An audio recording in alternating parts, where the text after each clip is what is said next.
Welcome to the Defense and Aerospace Report. I'm Vago Muradian here at the Gaylord National Harbor Convention Center outside Washington, D.C., where we're covering the Air Force Association's annual Aerospace and Cyber Conference and Trade Show. Our coverage here is sponsored by L3 Technologies and Leonardo DRS.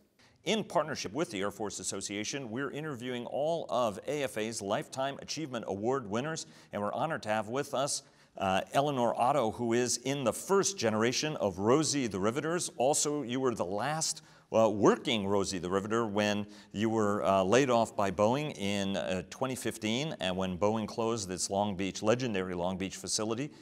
You were in the first batch of Rosie the Riveters, and I think you started working with Roar, but overall you spent 68 years in the aircraft business, including working on every single C-17 and countless other commercial aircraft, military aircraft throughout your career.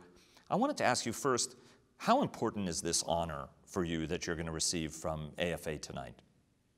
I'm proud to work on airplanes. When you think what happens, where they go, and what they do, the wonderful things, they go to other countries and help, and drop food and everything.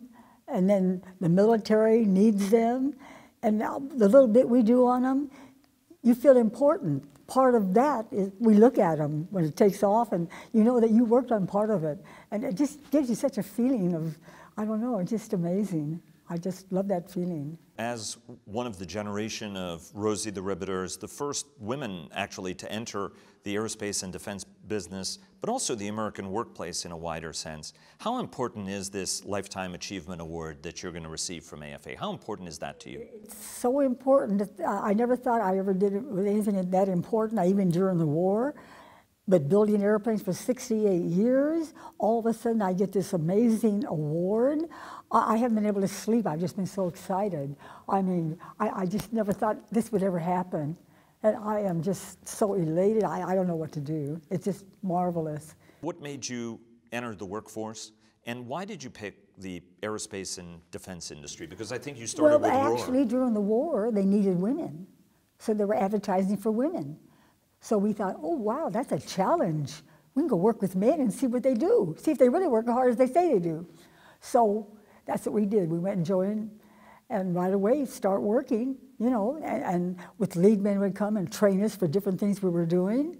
Well, yeah. We didn't have time for school, no. Well, so I was going to ask, how were you guys trained? Because normally it would take many years to train somebody to be a riveter or to be somebody who worked in these skilled trades. How are you guys trained to so quickly fill these jobs of skilled people who'd gone off to war? I don't know how they did it, but they did, because we listened and we did what they told us to do, and we got more proficient at it as we went along, and they were proud of us, and we all cooperated together. You know, the men and the women. At first the men resented us going, but when they found out that we could do it, they were very happy about it and good with us about training us. And we were good about listening to them and learning, and it didn't take us long to learn. It really didn't. Did you think that after experiencing it yourself, did you think that they were working as hard as they thought they were? Or? No, it doesn't seem hard to me. It didn't seem that hard. So you started with Roar, but then, so what were you doing at Roar? And then you went to Ryan as well. That was an airplane before maker. The war was over, just about 6 months before the war ended. And if I had known the war was going to end then, I wouldn't have traded and gone to Ryan. But we lived so far away to Roar. We lived right in San Diego, and it was a distance, and we had a hard time getting to work sometimes with no cars. People didn't have cars, and we'd have a rider take us in, and sometimes he wouldn't show up. So we'd take taxi cabs. So that's what we moved to Ryan. What did you do at Roar? Because I remember when I started covering this industry, it was before the giant consolidation wave. So I actually remember when Roar was an independent company. I do. Talk to us. What did you do at Roar when you started working for them? I was working on smaller parts, and there was this big casting, a real heavy casting, and then there was a real crooked piece of heavy metal that had to go in there, and nobody could figure out how to get it in there. So I got this great big mallet and just kept hitting and hitting and hitting, so I finally figured out how to get it in there. and people would stand and watch me because it took a lot of effort. But I was the only one. Nobody else ever did it after that. I got them all ready. And what did that part go on to? Was it going onto an airplane? What airplane was that part for? We didn't even know at the time. There were so many of the planes coming in, and the different parts were different planes.